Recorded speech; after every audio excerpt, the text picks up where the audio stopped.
Everyone thinks sparring is essential in martial arts, but the world's greatest fighters have stopped doing it. I think you don't have to spar anymore. We don't spar as much, you know. I don't spar heavy anymore. I haven't sparred since T-Bow. Now I don't spar at all. Donald Cerrone was doing that. He wasn't sparring at all. It was just Not a lot of sparring at all. Max Holloway, his last fight, didn't spar at all. Tom Brady, he's the same way. Because they've discovered something safer and more effective. It's crazy how many guys I've seen that left their career in the gyms. Every sparring for them, it's about winning the round. You cannot improve like this. Or should I say, rediscovered. Because this ancient training method precedes mankind itself. Today, you'll learn what it is, why it works, and how you can do it yourself. Now, there's no denying that classical sparring is important. For all the movies showing old masters breaking boards and pummeling dummies, eventually, you need to try your skills on a real opponent. Because without pressure testing, you won't know if your techniques actually work. Imagine having to use your skills in real life, only to realize that everything you've been taught flies out the window the minute you encounter actual resistance, and there's no better way to prepare for that chaos than sparring. The problem is, most people are sparring the wrong way, and this graph explains why. And its explanation lies in the animal kingdom. When a puppy chases a ball, he unconsciously trains himself to chase prey. When bear cubs wrestle with each other, they actually simulate hunting. And when a lion cub does this, he's really practicing how to kill. To the animals, it just feels like playing, because that's what it is. But here's where it gets interesting for you. Because studies show that playing reduces cortisol, also known as the stress hormone, but at the same time, it increases dopamine, or the pleasure hormone. Both of these hormones are directly associated with something called neuroplasticity, which is a fancy word for learning. You see, if your cortisol levels are high and your dopamine levels are low, your ability to learn is impaired, because you're in the infamous fight or flight mind state, which negatively impacts memory and learning. But it's the exact opposite when you're in a state of play. It's like Dr. Huberman from Stanford University says, how can I keep my brain young? How can I continue to learn? How can I get better in school, in sport, in life, in relationships, etc.? What you need to do is return to the same sorts of practices and tools that your nervous system naturally used and that evolved over hundreds of thousands of years to trigger this thing that we call neuroplasticity. And that is why all animals play, because it directly puts your brain in the optimal state for skill development. And you are an animal too. When you were a kid, no one told you to climb trees. You weren't thinking about how it developed your body awareness, how it made you stronger, more coordinated. You were just playing, because that's how all humans learn about the world and themselves. Even though you've grown up, nothing's changed. In fact, a classical Dutch text entitled Homo Ludens, or the Playing Man, argues that play is fundamental to all thriving societies, because life itself is a game, and we're always playing, whether we like it or not. But there is a right way and a wrong way to play. Let's look at that graph again.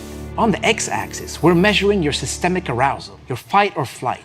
But on the y-axis, we're measuring performance. When we're not very stimulated, our performance sucks. But if we're exposed to too much pressure, our performance goes to crap again. In other words, fear and stress are terrible motivators, because they kill our ability to learn and think. That's why the best fighters don't approach sparring as fighting, but as serious play. For instance, Muay Thai fighters always spar very lightly, allowing the fighters to focus on movement, timing, distance, and technique. This often resembles a dance more than a fight. Yet Thai boxers are considered some of the toughest fighters on the planet. And they're not alone. Listen to what MMA expert Firas Zahabi says about the Cuban boxing team. Cubans are the top boxers. They consistently win gold medals, but in practice room, they're playful. Nobody gets hurt. You ever see Cubans sparring? They're like 50 guys in a room. They're just touch sparring. There's no headgear. They have a more playful attitude. Play keeps your cortisol at bay while refining your mind, body, and technique. Plus, it saves your brain cells for when it actually matters. It's like UFC fighter Stephen Thompson told me. You get a lot of gyms out there that go out there, they put their gear on and they try and knock each other out. I've been to some gyms where I've literally had to fend for my life. We got doctors and lawyers that I train with, and they can't afford to be going back to work with black eyes and broken noses. Believe it or not, the best fighters even manage to keep the spirit of play in competition, not just training. They don't play because they're great. They're great because they play. But of course, we have the opposite end of the spectrum as well. I'm not afraid of nobody. Mike Tyson wasn't playing around. Neither was Khabib Nurmagomedov, who literally grew up wrestling with bears. They became the world's greatest with a kill or be killed approach. And yeah, that works too.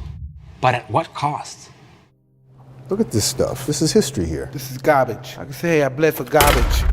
For most of us, this is not practical in the long term because it lacks the F word. That's right, I'm talking about fun. When you're having fun, you're more likely to stick with your training.